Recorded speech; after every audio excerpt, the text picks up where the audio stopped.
I was raised up, man. I was always out in the young woods and hunting and fishing, and I even ran trap lines. And when I wasn't doing that, I was just camping. I was walking home, and I was walking down a gravel road that bordered our place, and was just about to jump the fence and make a beeline to the house. And this critter come out of the brush on my left and run across the road in front of me, probably 25, 30 feet away from me.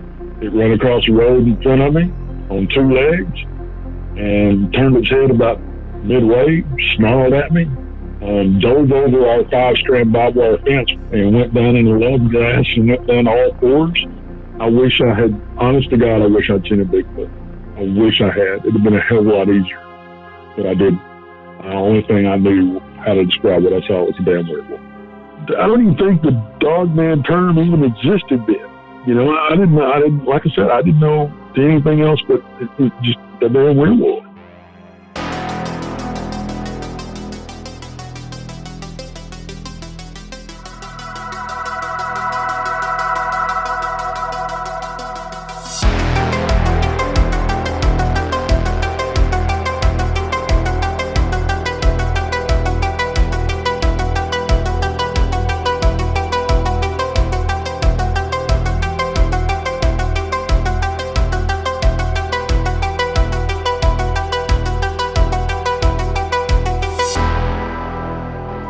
I'd like to welcome Tex of Texas Front Porch podcast to Bigfoot Crossroads.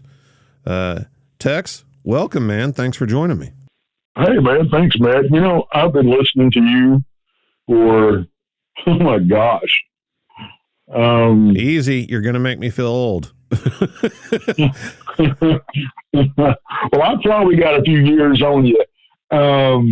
But I've been listening to you for several years. Now, I'm going to assume you're from Texas.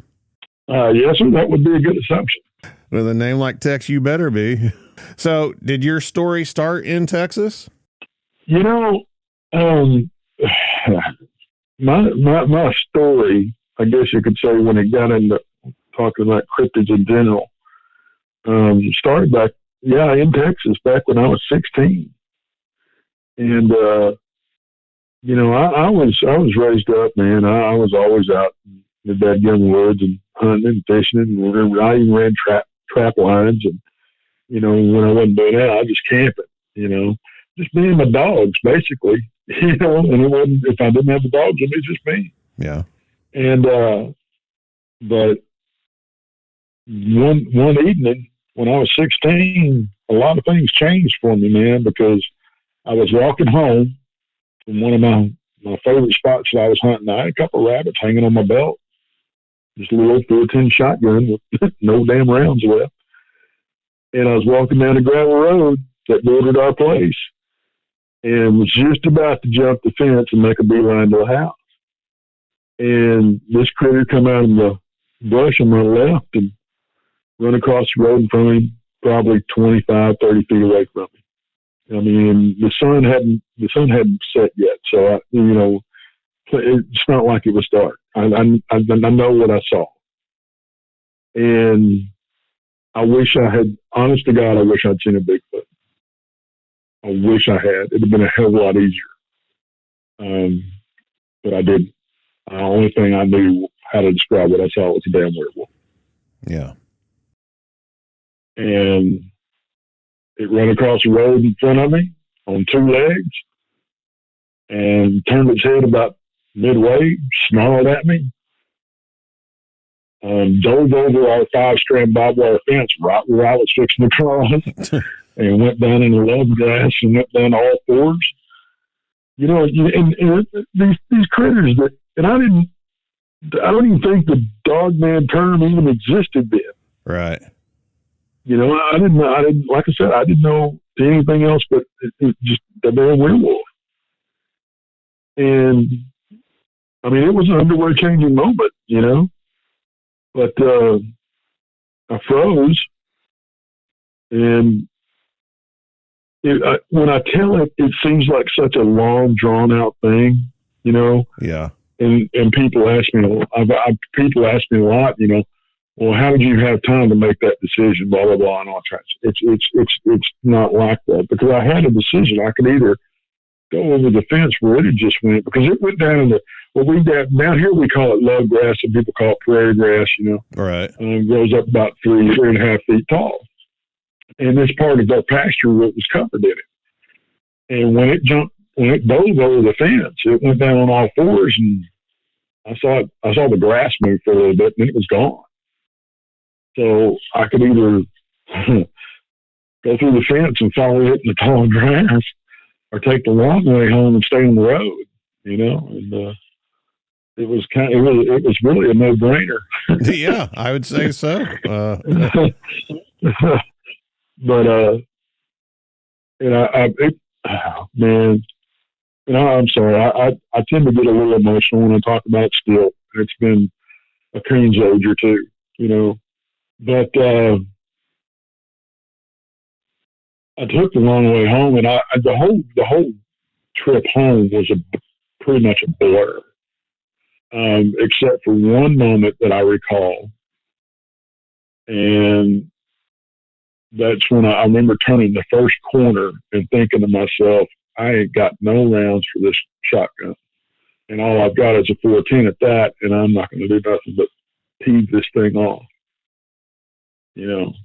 and if this thing takes a run at me, and all I've got is a club, that's it, Yeah. But nothing happened on the way home. I got home, I walked in the back door and walked in the kitchen, and I tell people all the time, my mom, and one of her rules was no guns in the kitchen. I mean, how country is that, and so I just kind of collapsed in a kitchen chair and set my gun on the table, the kitchen table. She was washing dishes, cooking or something. I don't know what she'd done.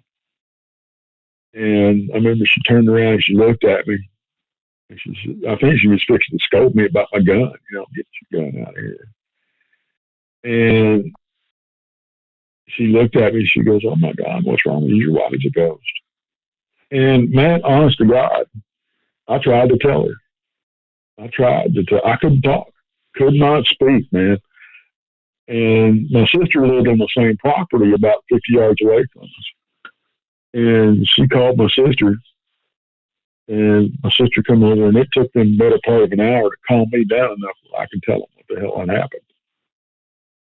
And to my family's credit, they didn't call me crazy. They didn't tell me I was lying. They did try to help me rationalize what I saw.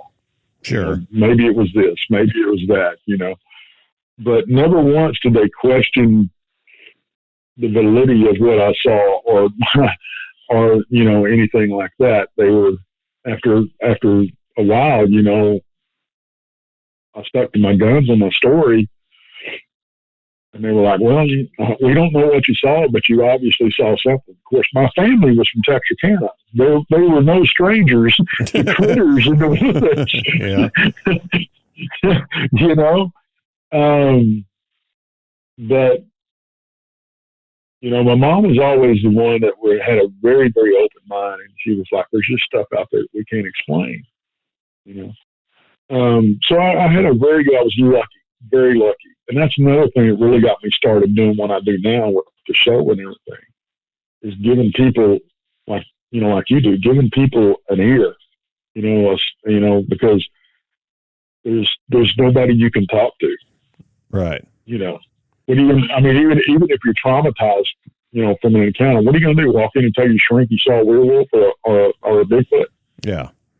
You're going to be in a rubber room in no time. I'll get laughed out of the office, and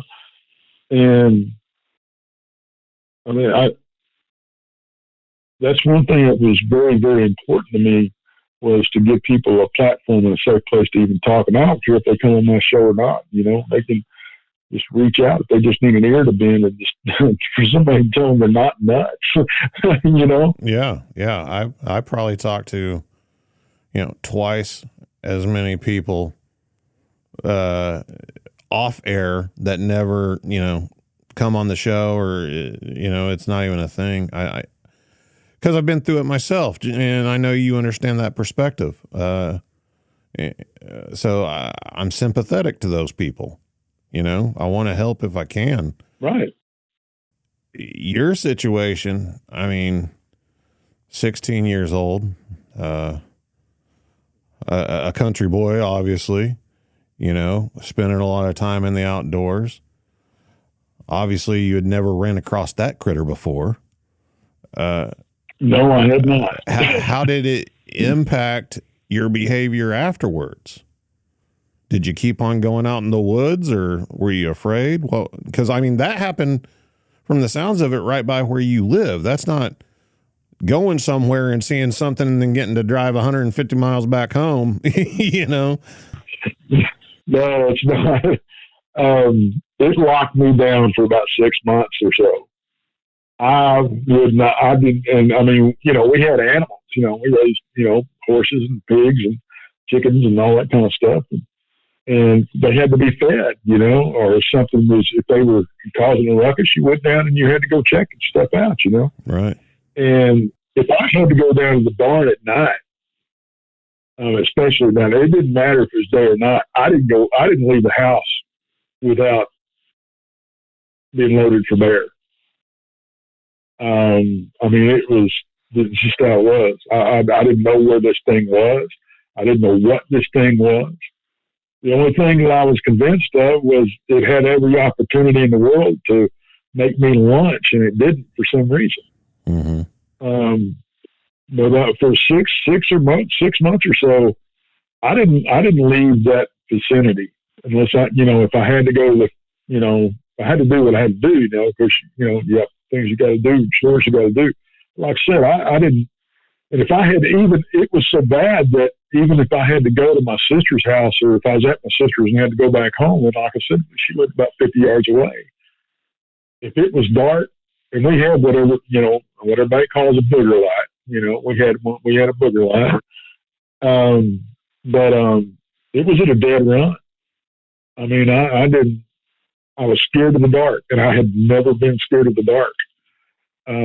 You know, since of course every little bitty kid is normally scared of the dark, but you know, as you know, when I got old enough to know better, I had never been scared of the dark. I'd stayed out, you know, camping out by myself, you know, a couple of miles from the house, you know, so it just wasn't like me.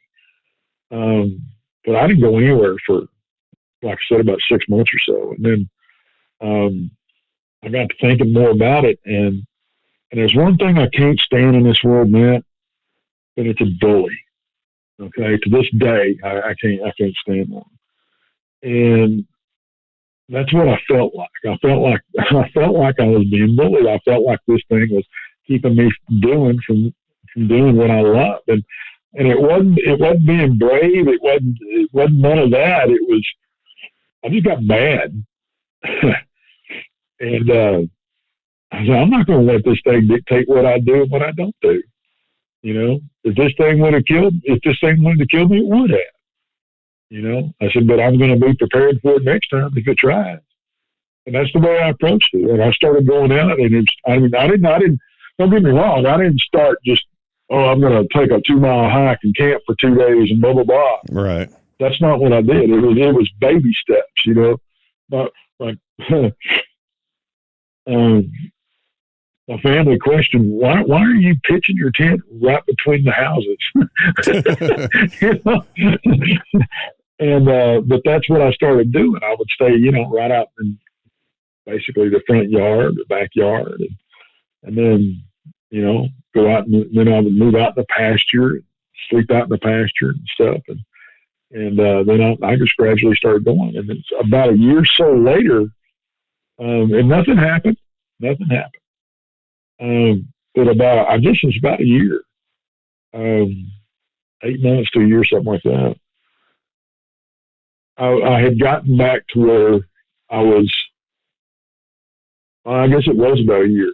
Yeah. And I had gotten back doing pretty much what I had used to do, you know, going back to my old haunts and stuff. And I had been out, oddly enough, to the same place. I was headed to the same place I was coming back from when I had the sight. And there was An old man, he had 1,200 acres, and part of it he had in the hayfield, and part of it he hadn't done nothing to it. It was thick brush. You had to travel the game trails if you wanted to go through this stuff. And there was a place where a deadfall had, a tree had fallen across his fence, and we hadn't got a chance to fix it yet. So I took advantage of that, and I just run up the deadfall and jump over on the other side. And I was just about to run up that deadfall, and I heard something, or what I thought was somebody walking in the trees. And there was a set of twins that I went to school with that lived on the other side of this patch of woods, and they hunted it too. And I thought maybe it was them. And so I hollered out, "Hey, that one of y'all out yonder, and it stopped, And I said, "Look, if that's somebody out there, let me know." And it just shifted its weight. And I said, "Look, David, Doug, if that's one of y'all, you better say something. I'm fixing to shoot." And it just shifted its weight again. And I popped around off up in the air, and that was probably not the smartest thing to do.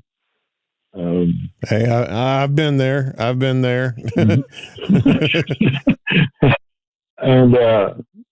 all hell broke loose, and this thing come charging through the trees at me, and I never saw it. I honestly, I didn't give it time. I didn't want to see it. I turned around, tucked tail, and hauled ass back to the house. I never looked back. It was fixing to snatch me up. I didn't want to know. Right. And but I never had anything else happen. And it spooked me again. That spooked me again, but it's not quite as bad. And so it didn't take me as long to start getting back out there again. But in the back of my mind, all this is, when that stuff happens to you, man, when this stuff happens to you, it changes the way you look at things out there. Sure. It changes the way you react when you hear something. And you're kind of on high alert all the time. And, but I had fast forward years and years and years. I was at work, and I was flipping through YouTube. In fact, I was listening to y'all. I think that's when I found y'all. It's when I figured out that there's people talking about this kind of stuff, And then I stumbled across all the whole Dogman thing, and I'm like, well, wait a minute, this sounds like what I ran into, And I started looking up stuff, and I found this old gal's channel.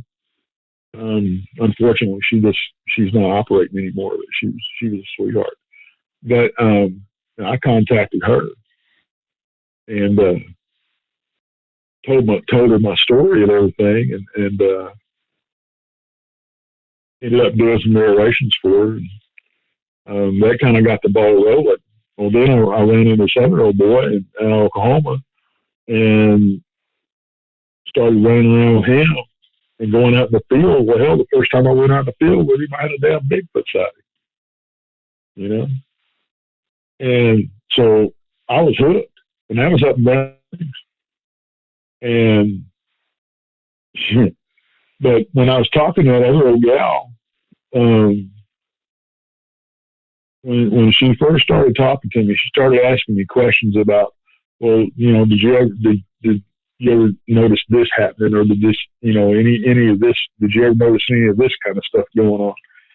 And with that conversation, a lot of things started to fall in place. The puzzle started to complete itself. Because about a year or so before I had my Dogman sighting, I guess I was about 15. And we had a dog go missing. And the only way we found him was that we started smelling him. We lived in a trailer house out yonder, and so he was underneath the house. And of course, Daddy's not gonna crawl in there. Yeah. So he's gonna crawl in there and get the dog. So I crawled in there and I pulled him out, and it looked like that. And this is graphic, but it looked like somebody had held him up by his front legs and just gutted him. And she was talking to me, and for some reason, I'd have no explanation for this. I don't know anybody that does, and if they do, I think it's speculation. Like so much in this field. I mean, there are no experts. Nobody knows everything about these critters. Sure. You know? And well, I think they're out there. We're not privy to them. But for some reason, it seems that these Dogman critters will kill an animal or a pet or something and throw it under a structure. And I don't know why, if it's to mark a territory or something or what. But and then, you know, I had also found there was the place that was right beside the place that I hunted was leased out by these folks, and they had several horses, and they just packed up and left one time. I mean, just gone. And of course, you know, being a nosy ass kid, you go over and you start nosing around, and I found an entire horse skeleton, and I mean, there was still some hide left on it, but but it wasn't scattered to the four winds like, you know, a kill normally would be. Right. You know, it was pretty much intact where it lay. And at that point, I just thought it was cool to have a horse skull to put in Mama's rock garden, you know? Yeah. Yeah. But she said, she told me that it's very possible that could have been a kill. And one, that's why they left. And two, that's why nothing bothered the kill site, because it had its scent on it. I thought, well, it makes sense, you know. As good as explanation as anything else, I guess. Yeah. But, you know, after all that happened, you know, like I said, I got up in Brown Springs and I had my first Bigfoot sighting, you know, daylight sighting. And I was hooked, you know. I figured the way I looked at it, and I really didn't know a whole lot about Brown Springs. I just knew that it was a, you know, cool place to go, and it was supposed to have all these critters and stuff in it. And I thought, well, you know, let's go see. And he kind of went, you know, did his own thing, and I you know, did mine. But I would go out there. I guess I didn't know any better. I can relate to that as well. I shot my mouth out one night on air and said I was going to go up to the, you know, famous Brown Spring Cemetery at night by myself, you know, and scope it out. And I'm kind of one of these people, if I stick my foot in my mouth, I say, well, you know, I done said I was going to do it. I got to do it now. Yeah. And I did. And I ran into something. I don't know what the hell it was, but it was big. All I saw was the eye shine. But the thing about it is, you know, this place is notorious, and it's got such a dark and bloody past, you know, and it's a fascinating place, Brown Springs, you know, for a lot of different reasons. And but the cemetery up there is it's so weird because it's got so many different moods to it. I've been up there so much, and I've been up there so much by myself, and I've been up there with other people, and I've had stuff happen by myself. I've had people up. We've had as many as 5 or 6 people up there and had stuff happen. You know, so it's not, you know, it's none of this he said, she said type stuff. You know, we're bringing stuff back from the field. And I never was much on the orbs. I don't know how you land on that stuff, Matt, but I never was much on the orbs. You know, I'm like, well, you know, but I mean, damn, we went up the cemetery last year and we caught a damn orb on thermal of all things. You couldn't see it when you make an eye, but there was this undulating ball, looked like a bubble in the lava lamp bouncing across, or well, not bouncing, but scooting across above the grass about a foot off the ground, you know, and it looked like it was about big around as a cantaloupe or a softball. And we sat there, and there was 4 of us sat there at night, and we handed the thermal back and forth between us. We sit there and watch this thing for minutes, you know, just move around. And I thought, well, crap, somebody's going to have to go over and find out what this thing is. You know? Yeah. So I took off walking. And so I walked towards it, and they were watching me on the thermal. And this thing kept its distance from me. It moved away from me, but it didn't, you know, like run off or nothing. See, that's the thing that gets me about them right there. I don't get it. And when I backed off, it kept the same distance and went right back to where it was. So, and we even took thermal, because I thought, well, maybe, I don't know, hell, was it a rabbit? You know, I don't know. Right, but the thing was above the grass. It was, you know, so we're trying to explain this thing away. And so we took thermal footage of cottontails moving through, you know, the grass. It's just totally different. I mean, there's no comparison. This thing looks like a freaking lava bubble floating across the ground. I have no explanation for it. And that's just one of the odd things that happens up there, you know? But even outside, what we've been trying to do for years is trying to figure out where that, or if the paranormal bubble that surrounds that cemetery, if it has an end and where it's at. Yeah. Because it's so hard to, what makes it so difficult to investigate that area is, and I'm not going to say the exact distance, but it's within miles of the cemetery before you get outside what we call the paranormal bubble out there from what we have found. Well, on the Texas side, there's that old bridge. I can't remember the name of it, 1882 bridge or something like that, where all kinds of crazy stuff happens. And it's on the opposite side of the damn river a few miles away, you know? Like I said, it's an amazing place. It's got an amazing history. It's got a dark history. That cemetery's got I don't know if you know about the pig farmer that was up there or not. I don't know if you ever heard about that.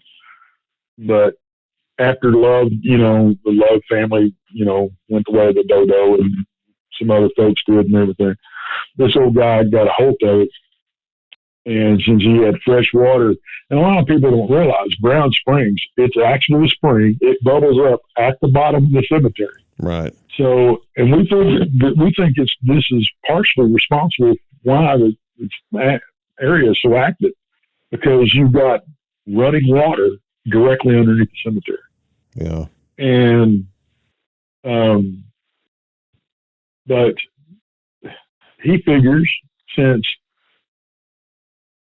you know, they're dead anyway. It's on high ground. I got good drainage. I got fresh water. I'll just build my pig pens right in the cemetery. And that's what he did. So, you know, that just adds to the disrespect and, you know, the crappy energy that surrounds this place. Yeah. You know, not to mention you got a lot of kids that are buried up, young kids that are buried up there. You know, and of course you got all the lore that there's supposed to be a huge, you know, entity up there that either overwatches or controls the spirits in that cemetery. And we've actually, that's hard to argue because we've actually found some evidence pointing towards that. And I know all this stuff sounds absolutely nuts, man. I get that. Honest to God, I do, man. But I mean, you can't argue with the evidence. I mean, my thing with it is, you know, I know that you're an investigator. You're not just a podcaster. Right. And I mean, how do you even approach a place like that? You know, because you're not just dealing with one phenomenon. You're dealing with several all at the same time. And have you found evidence of those things kind of overlapping one another and kind of blending together? Well, see, and that was the big issue we had. All these reports were coming out of Brown Springs, and it was all getting crammed into a Bigfoot box. Right. Anything, because, okay, so here's an example. Somebody walks up and they're telling you a spooky story, right? And they say, man, I was out in the woods and we were camping. I saw this 8-foot tall thing with glowing red eyes around my campsite. Oh, well, 9 out of 10 people, you saw Bigfoot, right? Well, you take that same story and that same person, but you change the location to their bedroom. Right. It's not a Bigfoot any longer. That's not a Bigfoot. And that's what we were running into. There were so many reports of these, those type of encounters that we got to talking about it as a team, and we're like, there's more going on here than just Bigfoot or just ghost. And so what we did is we put together a team that was diversified. And we had, Bigfoot researchers or cryptid researchers and trackers, and one of them very well. And and then we brought in paranormal people and got that side of the thing too. And we brought them all together and did joint investigations. And that is the only way that we could figure out that we could make a dent in figuring out what in the world is going on up there. Because you do have so much overlap. We were down there one night. It was me and we call him our tech troll, Randy. He's our technical guy, our computer guy. And Jason McLean. Which you want to have somebody on the show, have him. He's one of the smartest men I've ever met. Oh yeah, I'm familiar with Jason. I do need to get him on for sure. Yeah, he's a very, very intelligent man. One of my best friends. And it was us three down there. And me and Randy had went down there a night before Jason showed up. And that night we were sitting in camp and I saw something walk out of the darkness right up on the edge of the firelight, human shaped. It wasn't real big, and just fade right back into the darkness. I thought, okay, cool. I thought maybe we had a little, a critter come up and pay us a visit and just back right out, because I know you're the school of thought. And it's hard to do because you have to train yourself. You really, really do. Not to point or acknowledge they're there. They show up. Yeah. Yeah. Because I got to doing what I called passive research for a long, long time. And it served me well doing it by myself. But anyway, I thought, okay, cool. We had one come up and of course, they can be very, very quiet and everything, or they can be very, very noisy. And of course, it's dark. I'm not going to go try to track this thing in the dark. So next morning, we go to, looking for footprints because it was muddy right there, right? Because that, how that place is down there. It floods all the time. All the time. Yeah. And, where we do most of our investigation is in the floodplain. So, but there was no footprints to be found. And so you have to, and I mean, this was sloppy mud. But I don't care how good of a forest ninja these things were, it was going to leave a print if you walk through that stuff.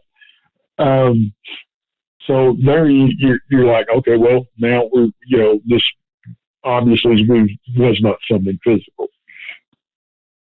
And the next night when Jason showed up, we had game cameras set up all the way around us, and we started in it. The whole thing with game cameras. Everybody a few years ago, it was the big thing was, oh, these things can see infrared, and it was and people were talking about like it was some big superpower they had, and it's not. It's not out of the realm of normal possibilities that these things can see infrared. Llamas can see infrared. There's a lot of animals out there that can see infrared. So I got to working, and I found out that there's two different types of game cameras. There's active IR and there's passive IR. And the active IR, if people out there don't know the difference, the active IR are the ones you put up, and then they emit infrared, and when that beam gets broken, it takes a picture.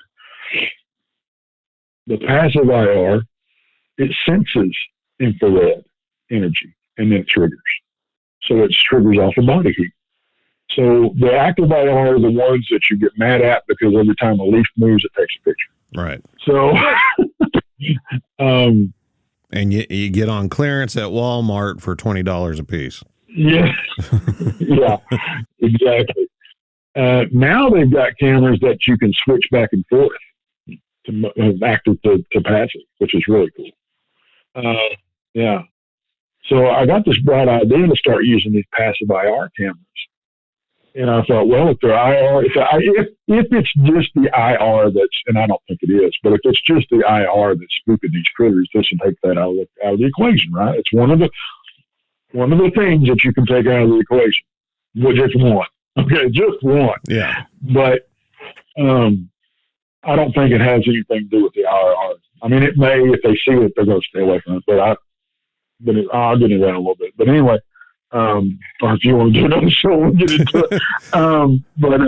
I'm just trying to stay off my soapbox, man. You just keep talking. Hey, you want to get on your soapbox, you're right. You tell me to shut up, and I'll step down. No, I'm good. I'm good.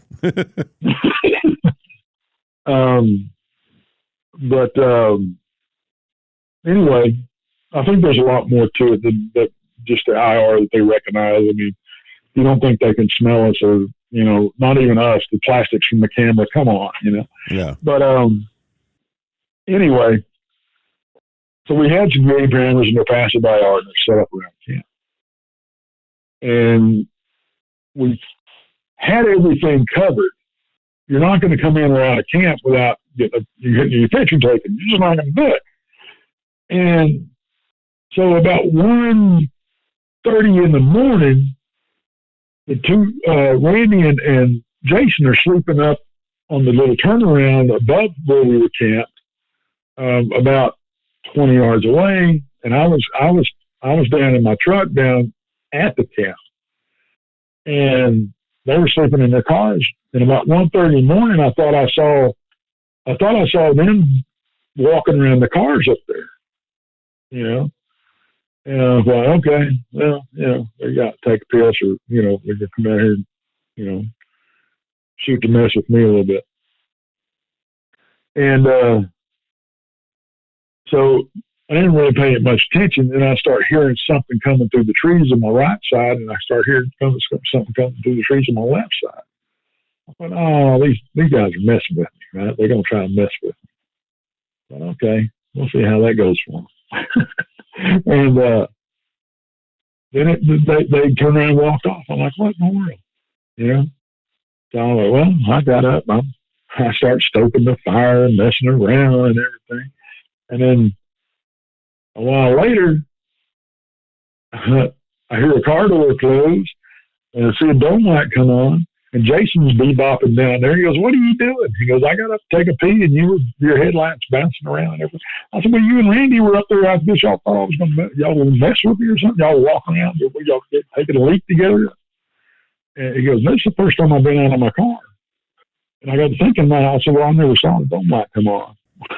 That was the first time. I'm like, all right. So Randy, we were up talking about stuff and everything, and then Randy wakes up and we start talking to him and goes, did you get out of your car? Or does He goes, no, it's the first time I got up and everything. He goes, but I saw Jason walk back out of my car last night. He goes, no, you did not. and then Jason says, I had a weird dream. Well, I had a dream, and that's what he calls it. I had a dream. You don't want to call it a vision or anything. He says, I felt like I had a dream, and I kind of woke up or whatever, and these three creatures were coming out of this hayfield at us, that they were parked on the edge of it. So then I thought, and I told them what I'd heard and everything. I said, let's go check the cameras. Every camera, except for one, took pictures at 1:30. That one camera glitched. It tried to take pictures, but at 1:30 it glitched. And it took pictures and video fine before and fine afterwards, but at 1:30 that camera glitched. And it was from the direction that I heard the one on the right side coming in front. So, they were just black. Just, nothing. Yeah. The file was corrupted. What?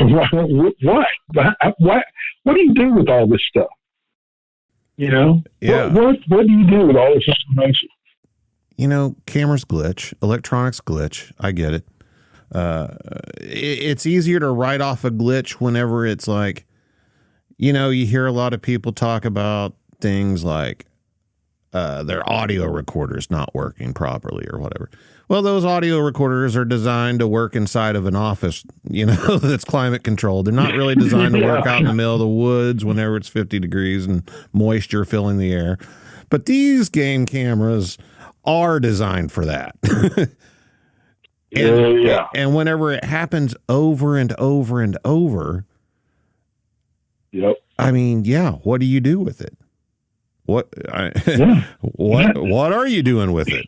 I know a couple things about some of the things you've experienced there. We've got a mutual friend in common. Yes, we do. That guy is as skeptical and critical thinking as you can possibly get. Yes, he is.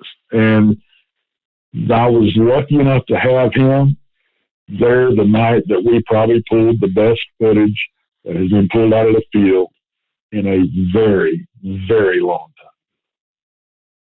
And honestly, I don't know any other way to say it. I was blessed to have him there. And I don't know if you've seen those handprints that we pulled. Yeah.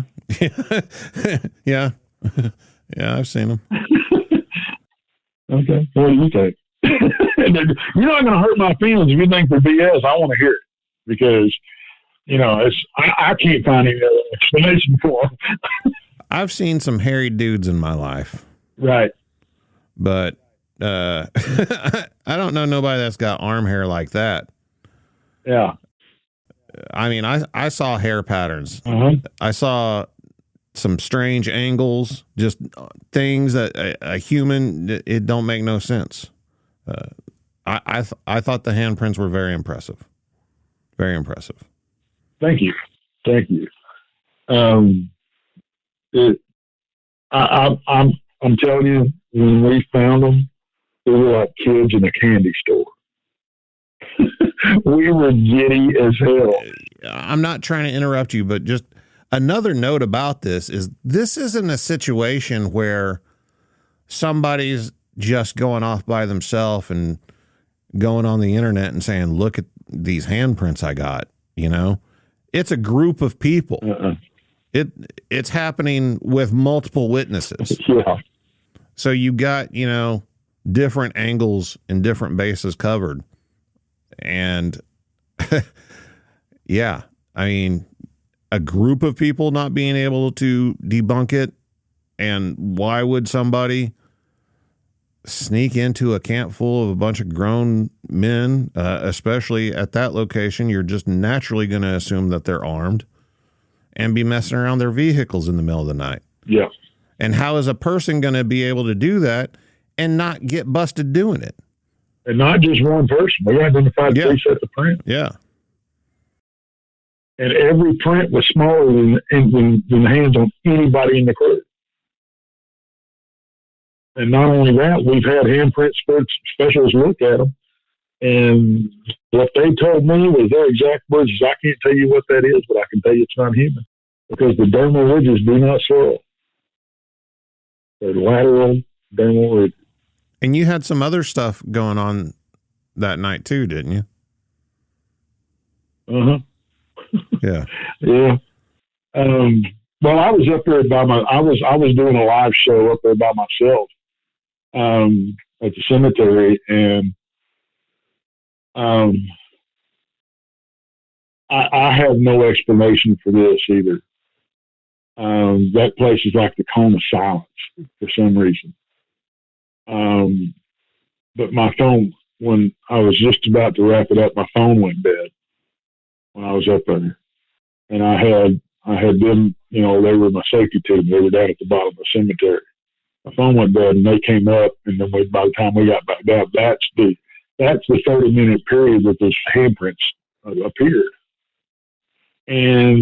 But when they were coming up, and I had got a little turned around, and I was trying to regain my bearings and make my way back up to the right side of the cemetery. And I'm not a quiet person, Matt.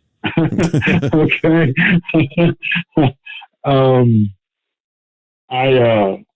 I'm yelling at the top of my lungs their names. And I'm even doing, and I couldn't get an answer. So I started doing whoops as loud as I could. And like I said, I'm not a quiet person. And they're within 150 yards of me, and they never heard me. And they're hollering back at me, and I never heard them. They're trying, I can't hear them, they can't hear me, and we're trying to find each other. We were not able to hear each other until we got in line of sight of each other. It's one of the creepiest things I've ever seen.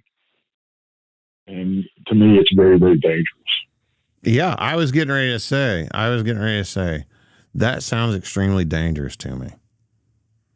Yeah, it is. You reached out to me after I did an episode on Brown Springs, and I don't know if you listened to that episode or it was just coincidence or what, but during that episode, there was a guy by the name of, I believe, Butch Bridges, that was kind of a local historian on Brown Springs. And he had a website talking about it and received all kinds of emails, all kinds of stories from locals and people that had visited there and experienced something. And one of those stories that really stood out to me was about a group of people that had gone there, and it was during the daytime, and they were visiting the cemetery, and something happened and they got out of there. But whenever they came out there to where their car was parked, their car was in a different location. And it wasn't it wasn't a situation where somebody moved it, or somebody tried to steal it. Yeah. It just wasn't where it was supposed to be. It wasn't where they left it. And not that much time had passed.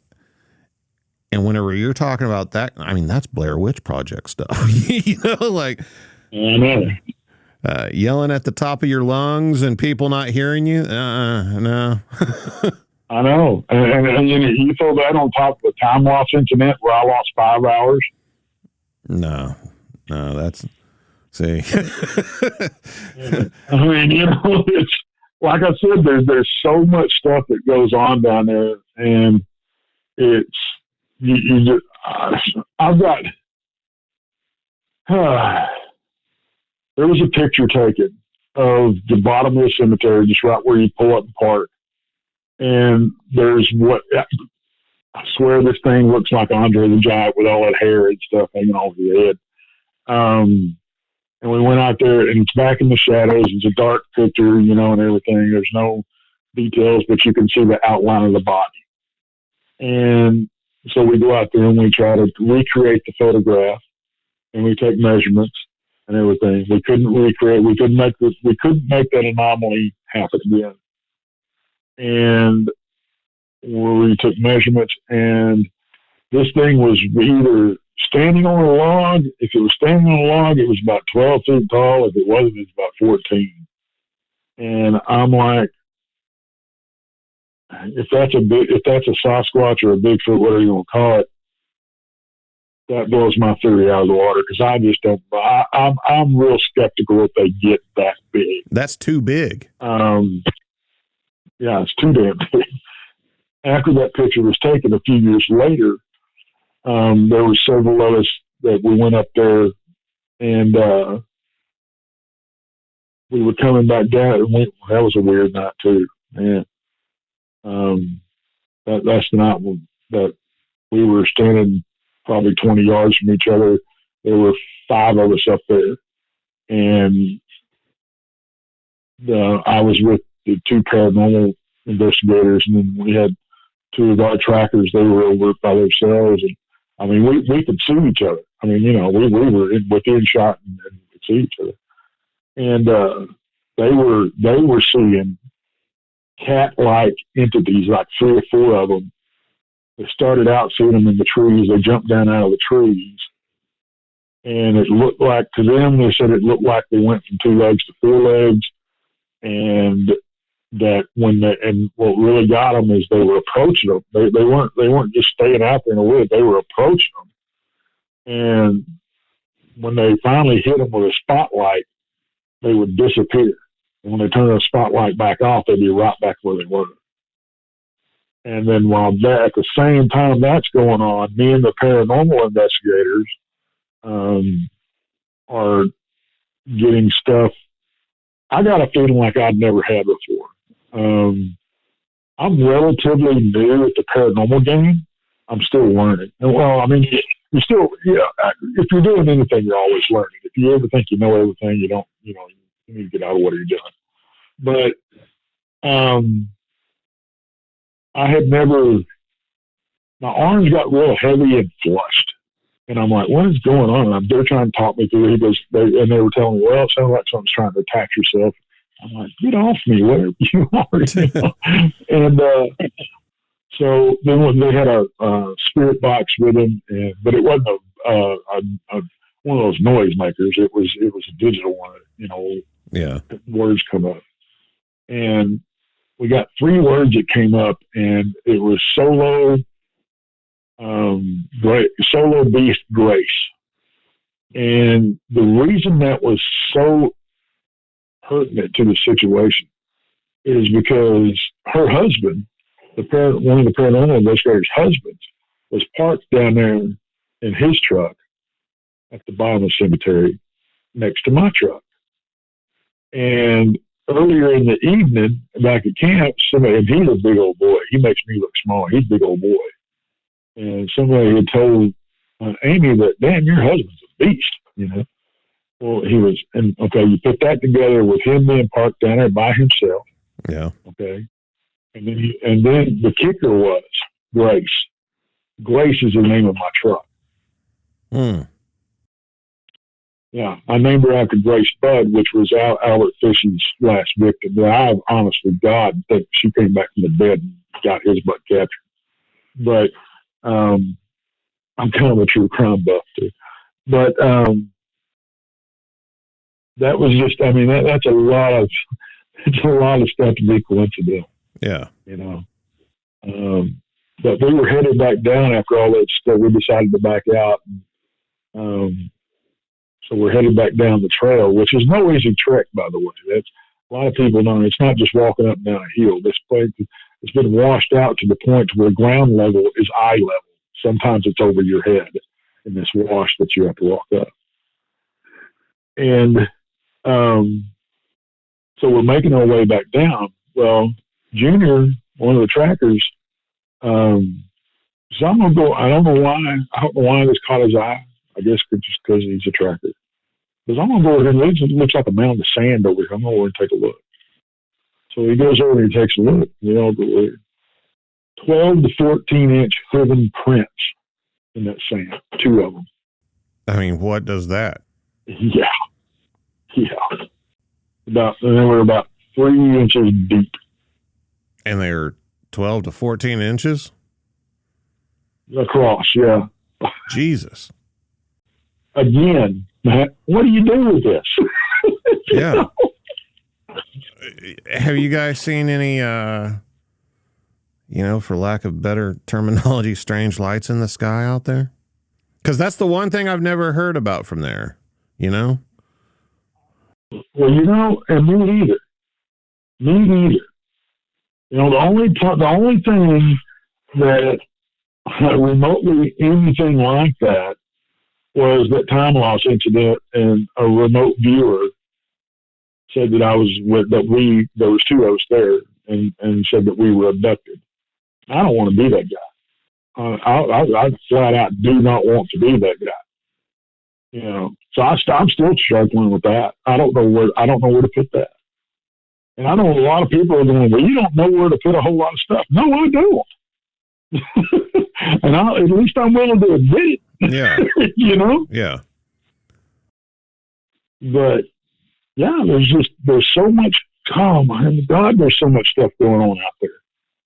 Very rarely do we go out there, and it doesn't matter if I'm by myself, if I've got a group of people. I've taken several people out there and had their first sighting. Bigfoot sighting, paranormal. You're almost guaranteed for something paranormal to happen. But at least something strange. If you walk around the woods long enough, you'll find something strange. Yeah, I've never talked to anybody that's been out there that didn't experience something. We were up there one night, and we were fixing to go to the cemetery, right? And it was that paranormal team that I ended up working with quite a bit, and a buddy of mine, and I was going to take them all up to the cemetery. And we pulled up and we parked at the bottom of the cemetery, and then, out of nowhere, we're surrounded by 5 cop cars. Just whoosh. And it was 3 sheriff's deputies and 2 tribal police. And we're like, what in the world is going on? And so we get out of the trucks very, very slowly, and we start talking to these guys. Well, they were looking for, and this is something else that goes on out there, they were looking for a black SUV that they had 7 women in it, dressed all in black, and they were supposedly seen sacrificing chickens. So they're basically looking for a coven of witches. Yeah. So no disrespect meant to any witches that might be listening. No. I've had friends that are self-proclaimed witches, but that's the thing. You've got that kind of stuff going on there as well. It's got a long history of being a place for, as cliche as it sounds, Satan worshipers. Obviously, it's called occult activity. Occult activity, yes, that would be the political term I was looking for. Thank you. Obviously, dead bodies getting dumped there. At least back in the day. Oh yeah. I think the 90s was the last time one was found out there. I could be wrong. But you have all that stuff, and it is my firm belief, as somebody who has been a student and studied the paranormal their entire life, those type of activities just open the door for things. They invite things to happen. Oh yeah. And then you also have all the cryptid stuff going on there, and all this, there's a cemetery there that's been desecrated numerous times over the years. Yes, sir. It's almost like it's just ground zero for strangeness to happen there. And I'll throw you one more thing in the mix.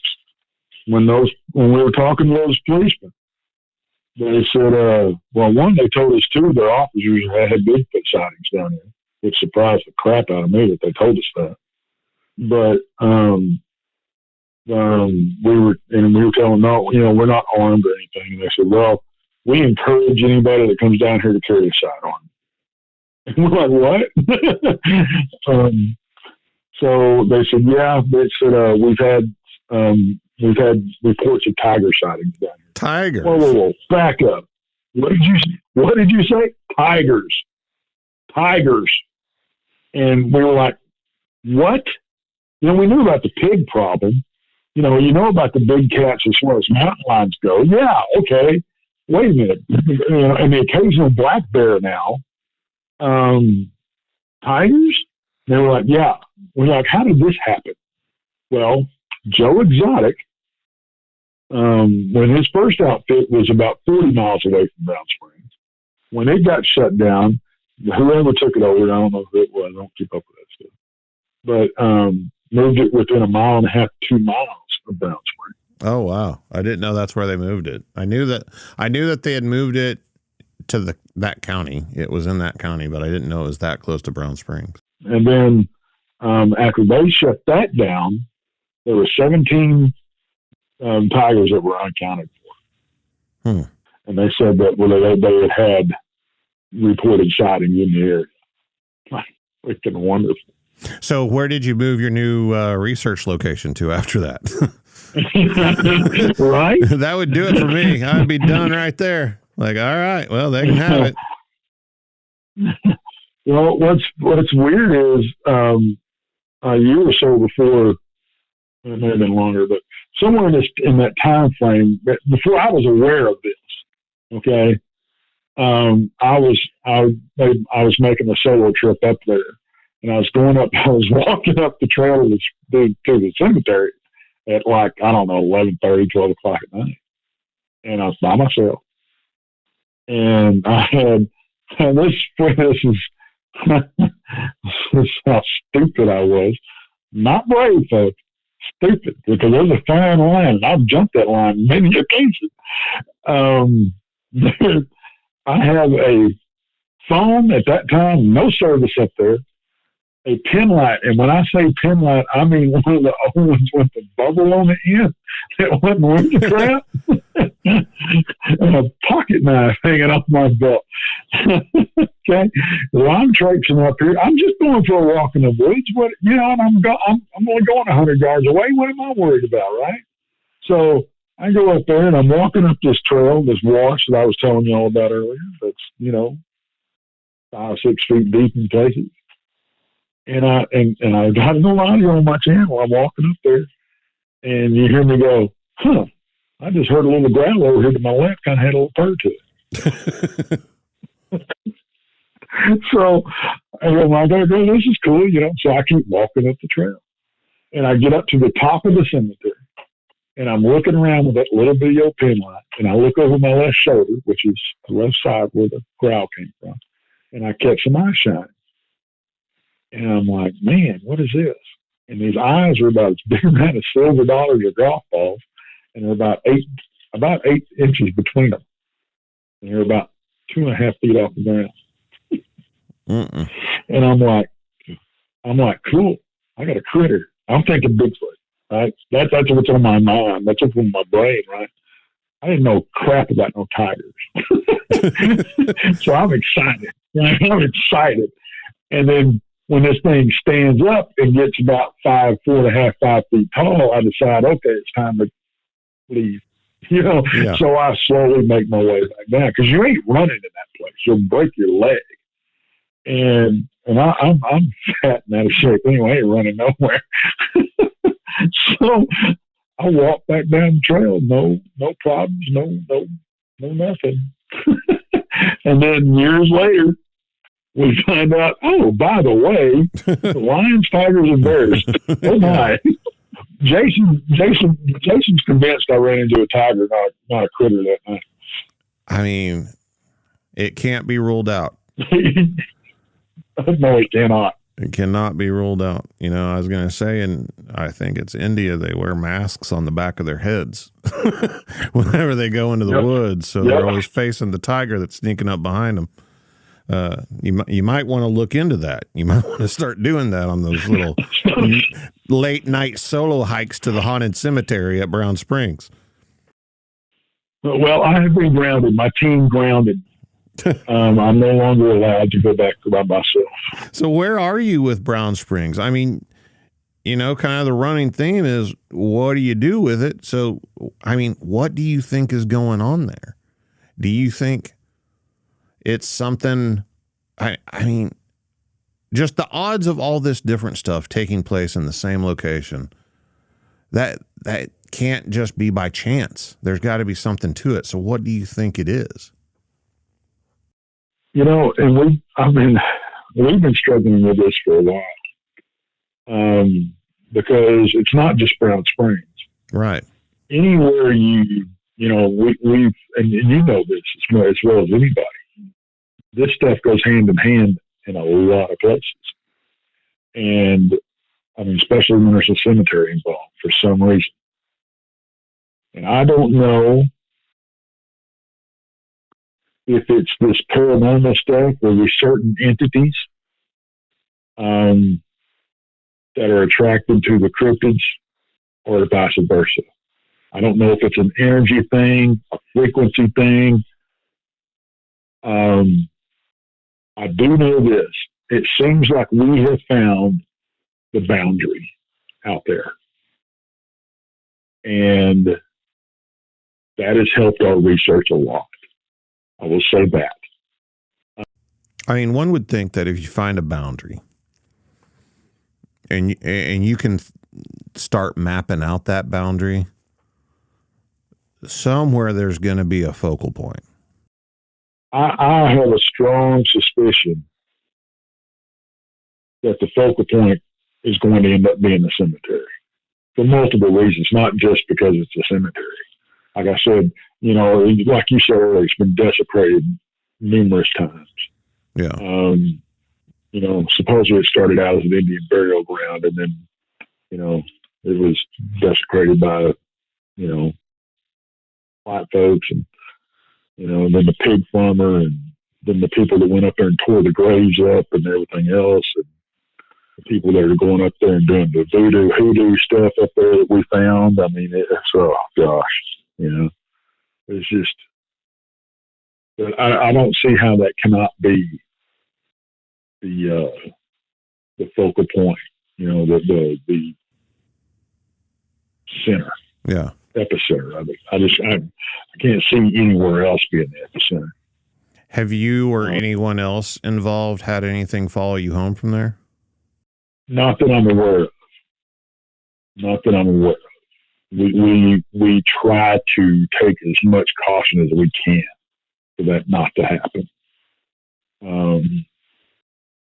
A lot of people don't like going up there with me because I get pretty waspy with these things, and what I mean by that is I tend to poke the bear a little bit. And they don't like being around when I do that. So when I do that, I because I didn't realize I would upset as many people as I did doing that. And it's not the spirits that are up there, that are locked up there or lost or whatever that I'm trying to, get sideways with. It's whatever.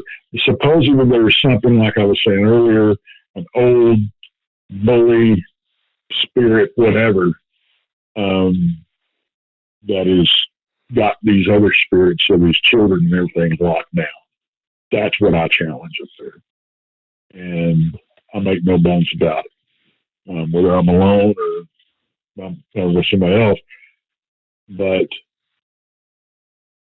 it makes a lot of people very uncomfortable when I start doing that. And I don't blame them. I don't blame them at all. But no, we have not, as far as I know, we've not had anything follow anybody from our team home, because we take a lot of precaution for that not to happen. So far it's either dumbness, luck, or we stumbled across doing something right. I don't know. Whenever you started going out on investigations and everything, going out into the field, what was the reason behind that? Was that part of the Dogman sighting that you had as a kid? Yeah. I knew these things were out there. And I figured I had run into probably the scariest one. Okay. In my mind. Sure. and I wanted to see for myself the rest of it. And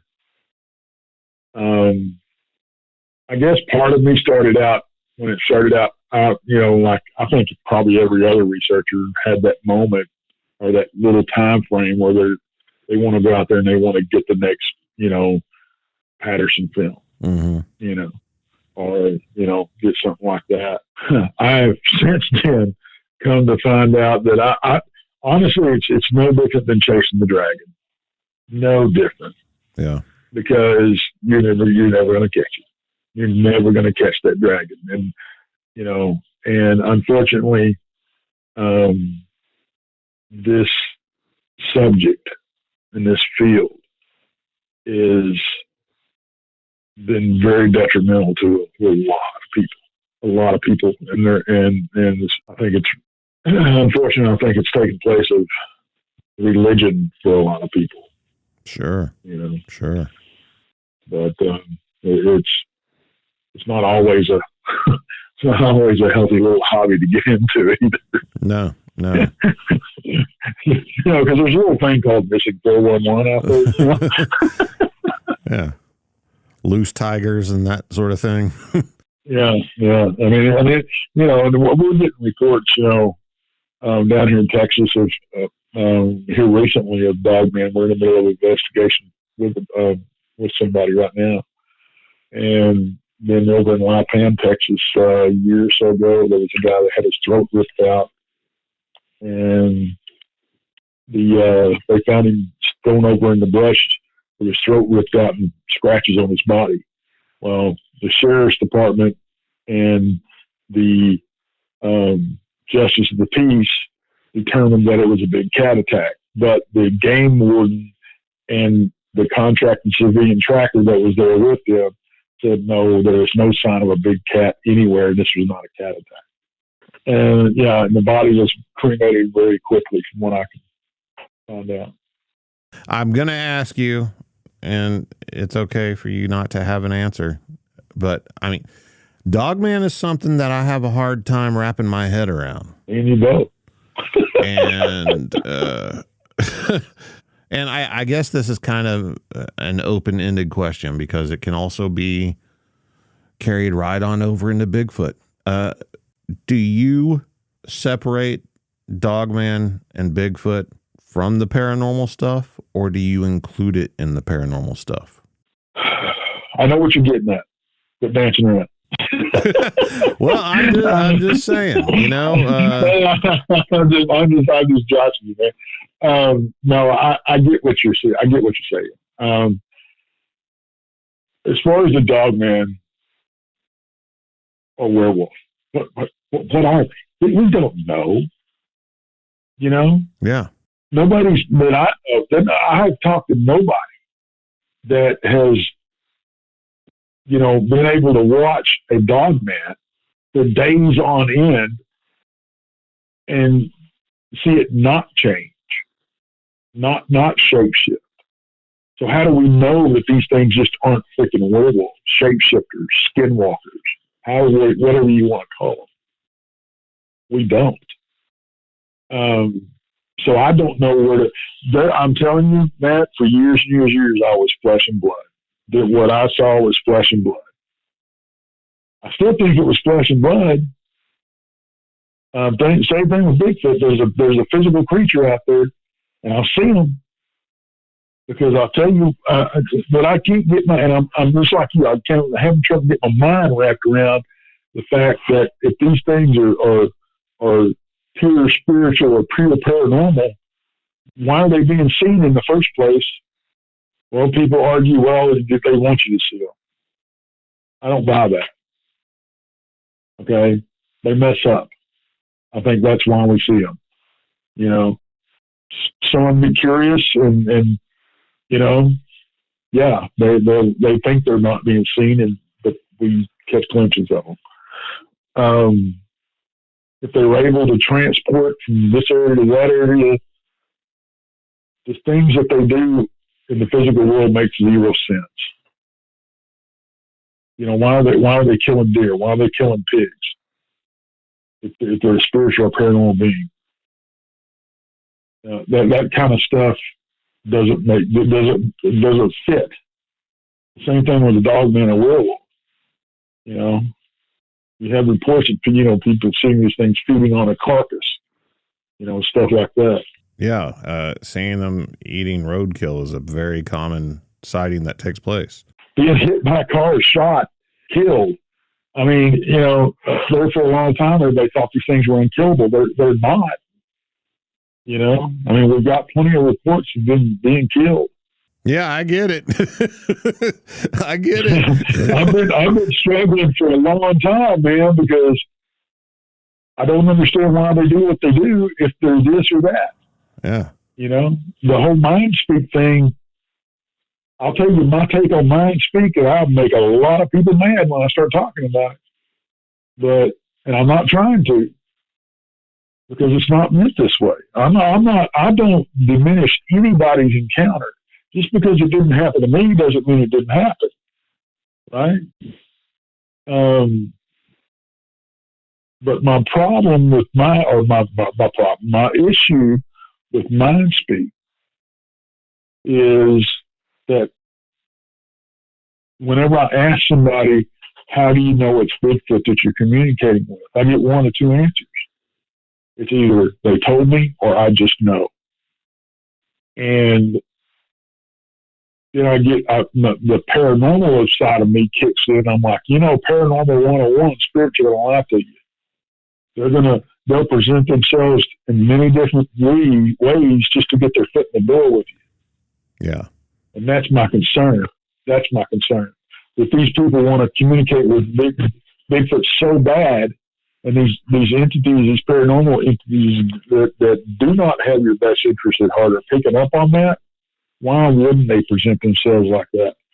It goes back to that occult stuff, inviting them, opening the door. Yeah, exactly. And it's not bad people doing it. Yeah. I mean, that's something that has been banging around in my head here recently is, there's lots of belief behind paranormal mimics, demons, things like that, entities that do imitate and appear as other things than what they are. Loved ones, children, pets, you name it. So, I mean, if you factor in that sort of belief system, why couldn't something appear as a Dogman or a Bigfoot or whatever it wanted to? Right. And I've always been a student of, just like you're saying with the mindspeak stuff, how do you know who it is? How do you know who you're talking to? I mean, there's a difference between you and I, like sitting in a room together and, like, okay, Tex, read my mind, tell me something. Yeah. Blue apple. Right. Got it.